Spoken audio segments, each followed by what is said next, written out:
Oh, All right, so get ready. We may be going live here in just a moment, and we'll get rolling because we're already a few minutes after. yeah. Yes, we are going live. We are going live on YouTube. Welcome everybody, and have a wonderful class. Hmm. Thank you, Tara. Hello, everyone. People are jumping right in through the virtual doors. Everyone's excited to hear about Valerian and cousins. Who wouldn't be, of course? And if you're familiar with any of these plants, and even if, or if you're not, you're bound to learn something. We've got two wonderful and very experienced herbalists here, Matthew Wood and Judy Lieblein. And so, yeah, welcome to class. My name is Alberto with the Matthew Wood Institute of Herbalism. Another Herbs A to Z tonight. Once again, that's Valerian and cousins. And for those of you who are in the webinar, welcome. I'll show you or run over the features of the webinar so you can participate to your heart's content in a moment. But for all of you who are catching this preview live on YouTube, I'll show you where you can find Herbs A to Z, which is part of this series, as well as show you the homepage of the Matthew Institute of Herbalism, where you can find some other goodies that are available at the moment. So we're here on the homepage of the Matthew Wood Institute of Herbalism. And it's definitely worth pointing out that because of the grand reopening, which started in June, we still have the promotional pricing that is just fantastic. So that's the pricing that you see in the big orange numbers. So make sure you get in there and at least peruse what's available before the prices go up. And once again, tonight's class is the monthly A to Z. This is the longest standing course at the Institute. There's over 70 classes, 2-hour classes, in-depth, comprehensive classes with Matthew in every single one, and guest teachers as well throughout. So they cover lots of different topics, many different herbs, body systems, energetics, tissue states, and all sorts of herbal related topics. So in one course, the monthly A to Z, you get a live class. You also get access to the entire archive of 70 classes and more, and an extra class every month. So it's absolutely worth it and just so much to learn. So make sure you check it out. You can learn more or find out more by clicking on Learn More here. And I will also point out the free for use section, which is a little bit lower down. Here you can find out a bit about the new features of the new home of the Matthew Wood Institute of Herbalism, which makes studying so much easier and fun and able to connect with people. But the free for you section is definitely worth checking out. You have a previous recording here, the intro to Matt's new book, The Shamanic Herbal. So you can order the book here and you can watch the whole intro to the book on YouTube by clicking on this link here. If you haven't yet downloaded the free Materia Medica cards, make sure you get your free set by clicking on this brown icon here.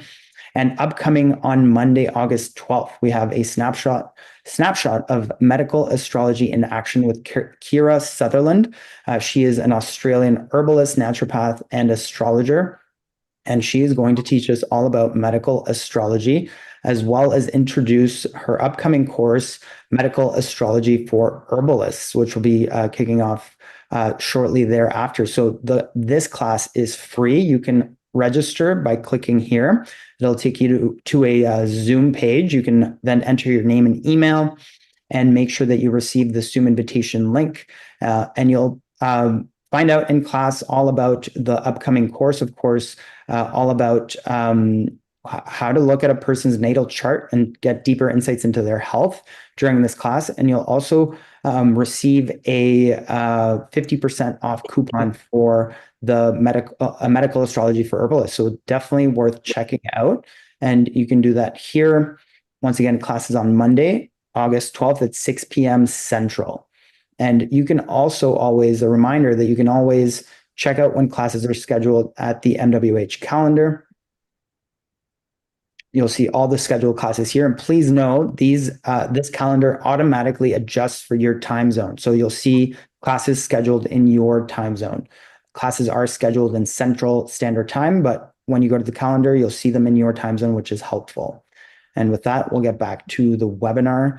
Once again, I'm Alberto. And for those of you who are just joining now, Matthew Institute of Herbalism. We've got another tremendous Herbs A to Z this evening. We've got Matthew and Judy Lieblein for Valerian and Cousins. As always, you have two ways to participate. You have the Q&A and the chat. The chat function is once you click on the chat function, the chat window will pop up. Make sure you select the blue tab at the bottom of the chat window, switch it to everyone to ensure everybody can see your messages.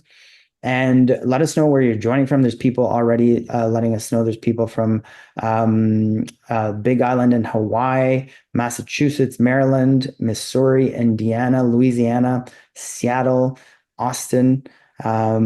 We've got someone else from Ontario. I'm in Ottawa, Ontario, so all over the place. Judy's in New Mexico and Matthew is in Wisconsin. So we got Alberta, Canada. So great. Everyone all over North America, it seems today, and all the way out to Hawaii. So welcome. And let us know in the chat any personal anecdotes, anything you want to share through a class. It's always welcome. And if you have any content related questions that come up through a class, put them in the Q&A. You can click on the Q&A icon at the bottom of the Zoom screen. And that's just so the questions don't get lost in the chat, as it can sometimes get busy with people sharing. Without further delay, I'm going to hand it over to Matthew and Judy for Valerian and Cousins. Mm-hmm. Thank you, Alberto. Yeah, let's see.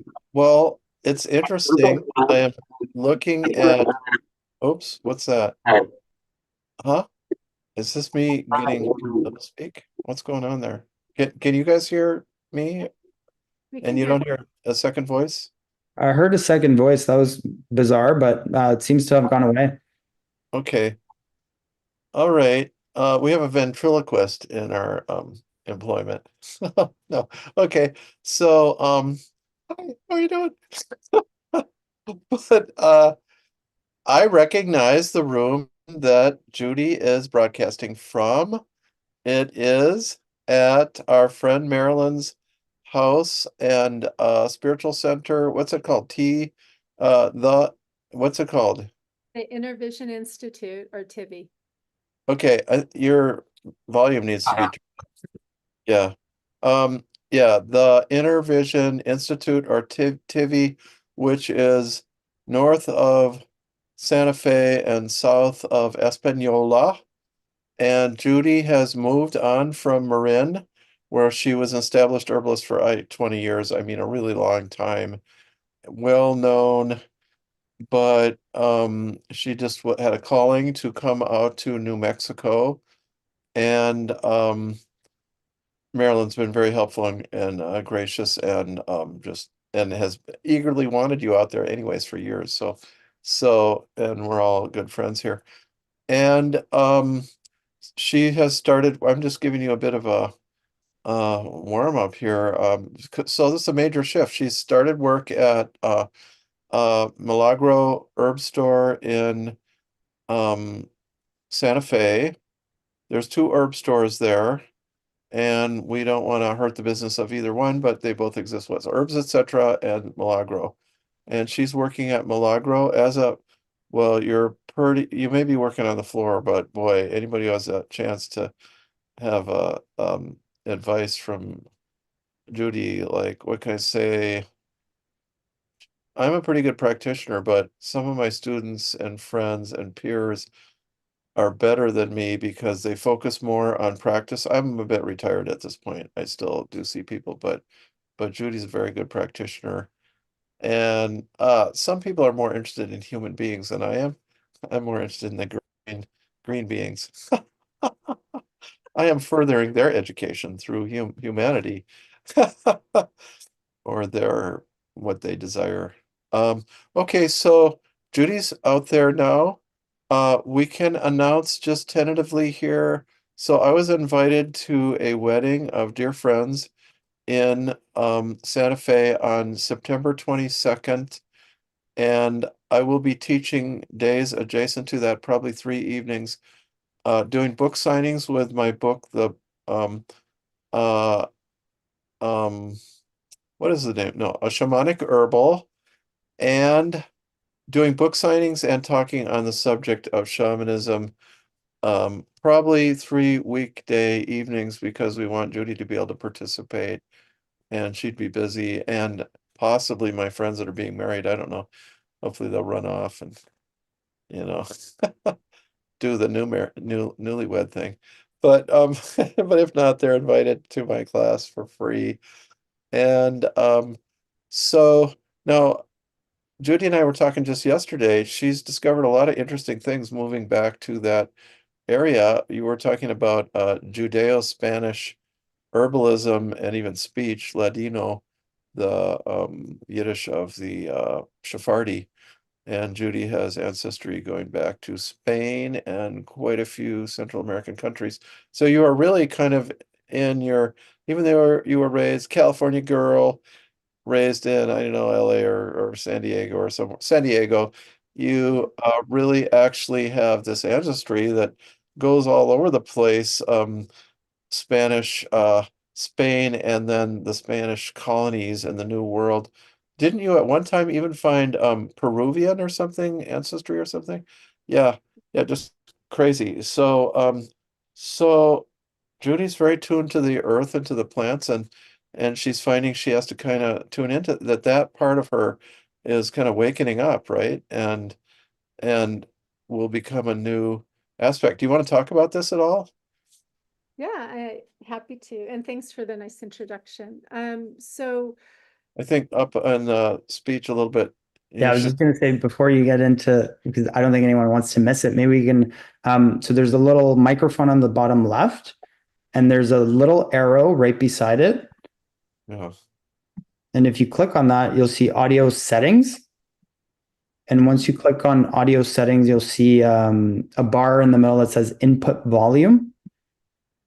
And you can drag the little ball up towards the right. you said it's on the left or on the right? It's on the left. Yeah, the little microphone's on the bottom left. Okay. And the right beside it, there's a little upward arrow. Uh-huh. Audio settings, there we go. And then you look for input volume. Judy even found that the climate was more healthy for her here, which I suppose if you got Spanish ancestry way back there, you would, that could be true. Alberto, you must have Spanish ancestry. Yeah, I do. It's a bit of a mix there, but yeah, some Spanish for sure. Yeah. So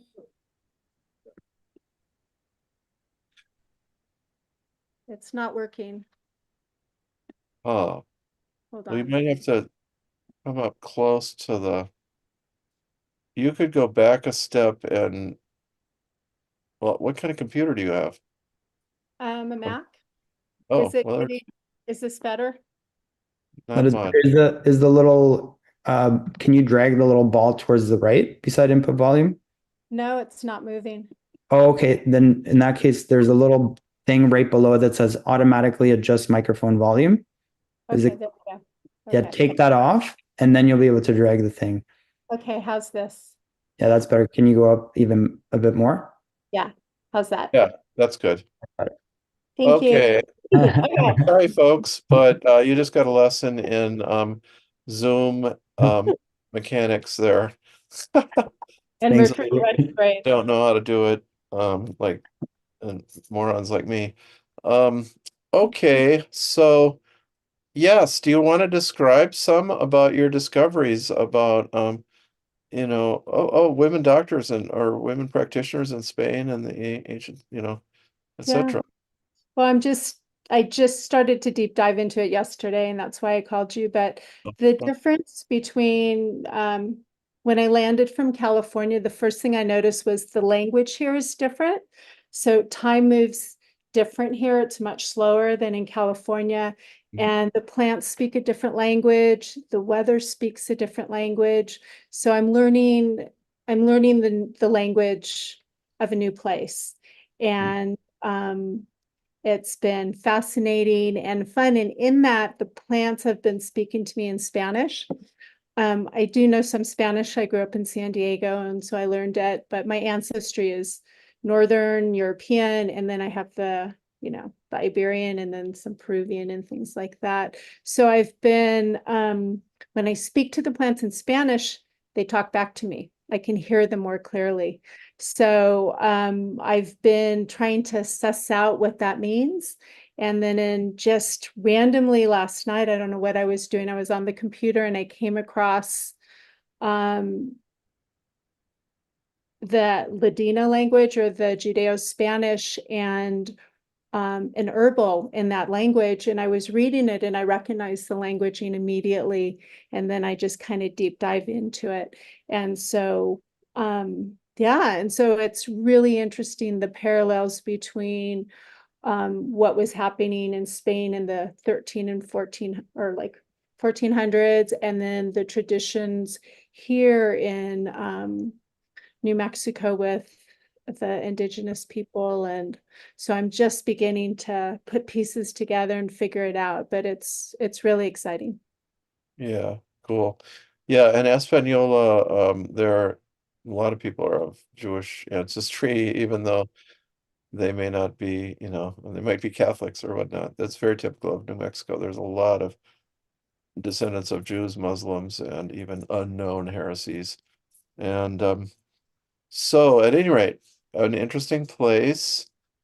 And okay, so we're talking about valerian, which is an old world plant actually, which undoubtedly grows in the Iberian Peninsula up into Britain, probably Scandinavia. Oh, hello? What's this in the background? Huh. And certainly into the Scandinavian countries. Geez, I can't hear what's going on here. Are you hearing these second voices? Yeah, I'm hearing them, Matthew. I'm not sure what's happening. It's very weird. This never happened on my computer before. Yep. Yeah, we're kind of free. Geez, sorry, folks. We're just having a difficult. Well, this is the way it is when it's live. Live from Martell, Wisconsin. Dun, dun, dun. We don't even know where that voice is coming from. Matt, do Uh, you happen to have YouTube open in a window on your computer? Because we are broadcasting briefly live on YouTube. do I have what or what? Who? I don't have any. No, believe me. Okay, so um yeah, let's see. Um so we're talking so valerian would certainly be native from the Scandinavian countries. It's naturalized in Minnesota. It's native far south. It would probably be, I don't know its full range. I'm sure it's into Eurasia. Yeah. And so this would be a plant, I would say, of the temperate region of the world at this point. It has plenty of relatives. And Judy, did this grow in California too? It did up in the Sierras at high Yeah. altitude. And Okay. same here, it's in the Santa Fe National Forest, probably around 8,000 feet. Oh, okay. So temperate region, yeah, to almost boreal. Yeah, okay. A very long history of use. It's very easy to use. It's a herb that's almost a drug. That is so strong. It does have a paradoxical action. There's a name for this in pharmacology. I can't remember the word, but it most people it relaxes, it puts them to sleep, and then some people it really gets them fired up, and the amount can be just slightly different or even just about the same, and it can do this. And opposite reactions at different levels of amount occur with all herbs, but some very dramatically. And that is true of valerian. I've seen the same effect. I mean, with catnip, you get the cat totally laid out or going nuts. And with this valerianic acid. So the oldest uses that I remember are it was used in the pubs in the Middle Ages to when guys got into fights to get them to calm down. So kind of really not just nervous, but kind of out there. So that's very old usage. Do you know much about the history and usage of valerian? No, I don't. I Yeah, no, not so much the history. Yeah. All right. But you use it today? Oh, very much so. Yeah. So I've seen probably 5 to 10% of people have that reaction of the valerian like waking them up or being stimulating. And I've seen that happen in people taking ashwagandha too. There's like a Oh, 5% of people who it can stimulate. And so with valerian, I think of when I use it, I think of the word like entrenched or habitual, like any pattern that's been just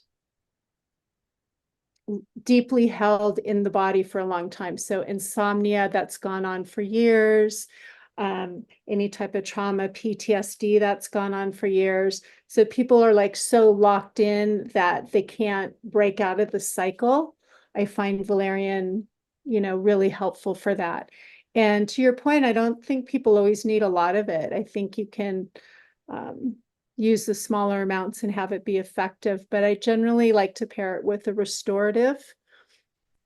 Um, no matter what, if I'm using it for either anxiety or insomnia or, you know, hmm. Hmm. restlessness, nervousness, panic attacks. Hmm. Wow. Yeah. Yeah, a lot of people mix it with other things. Does mixing it direct it more, make it more stable and not flip-flop from one extreme to another, or from one expression to another? I haven't seen that. I just, you know, because I use it for people who have like like if someone's been under stress for long periods of time or haven't slept for a long period of time, then I feel like they're going to be depleted somewhere. So that's why I put in a restorative to kind of rebuild while they let down. So it Mm, kind of, okay. levels them that way. All right. But I also, with children, I would use the glycerin and use it straight. So I use it more in combination for adults. And then with kids and infants, I'll use the glycerin as a simple. Oh, okay. How do you try to determine, do you try to determine which people to shouldn't take it because it's overstimulating, or how do you deal with that? I kind of, when I'm in a store or if I have a client, I'll just ask if they've had experience using it. And then the first time they use it, I just kind of give a heads up that, you may or may not have this type of reaction. So do a low dose and then let Oh, me, yeah. Because I yeah. don't think I haven't found a way to tell ahead of time. Have you? Are you able to determine that? Yeah.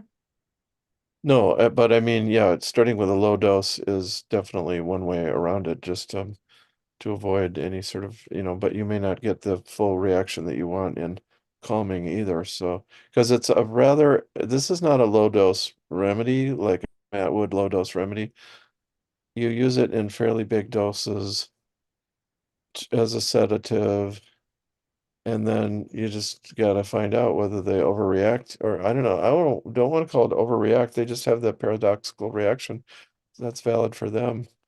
So, what is your range of dosage for this plant? Say in drop dosage or as a tea or anything.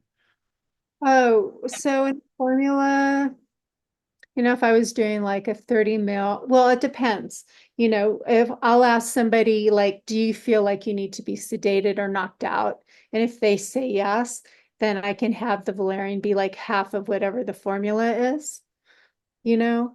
But like I said, I generally do it in combination because I'm generally picking up on there's something else going on that I want to support.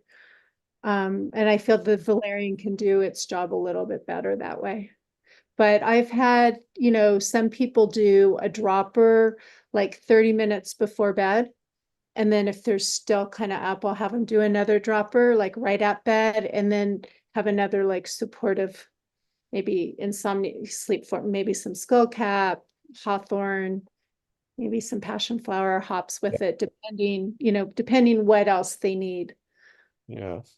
But it kind of, with the insomnia, it kind of pushes, they've been doing just a base formula, but it's not enough. The valerian just kind of tips the scale with it. Oh, So okay.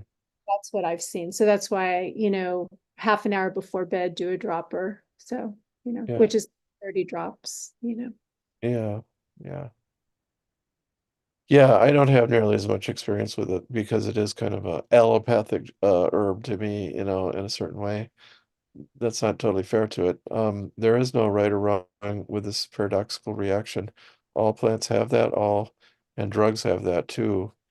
And that's just the way it is. And we work with that. Usually we don't see it so obviously.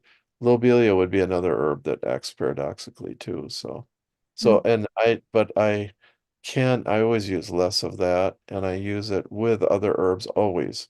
So I do have a philosophy how to get around it there. Lobelia, I'll put, 1 dropper full in black cohosh for whiplash or spinal problems with a twist to it because lobelia has a twist. 1 dropper full with mullein with lung problems where there's a twist, asthma, dryness, tension. And you do see the paradoxical reaction. Boy, all sorts of reactions with lobelia. So there are a bunch of herbs like this, and or a small number.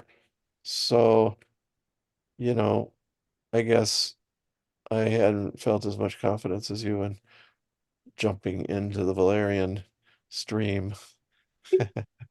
Well, I think part of it was, where I was living, in Marin County, a lot of our clientele, a lot of stress, a lot of pressure, a lot of, I saw a lot of anxiety there, a lot of sleeplessness and restlessness. So I think it just spoke to that area. I haven't used it once since I've been in New Mexico. Oh, interesting. Okay. I Yeah. think, I don't know. Like, so I think it was called for more there, and it Uh, could be such, a lot more urban environment than where I am. yeah. Yeah.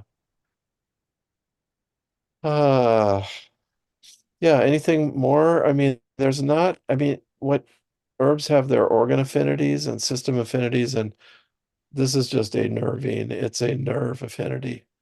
Yeah, I See? have used it I had a client who had not had sex for close to 20 years, was in a marriage where there was no physical intimacy, and she left the marriage and was engaging with somebody new, and she was very nervous about engaging. And so I gave her some valerian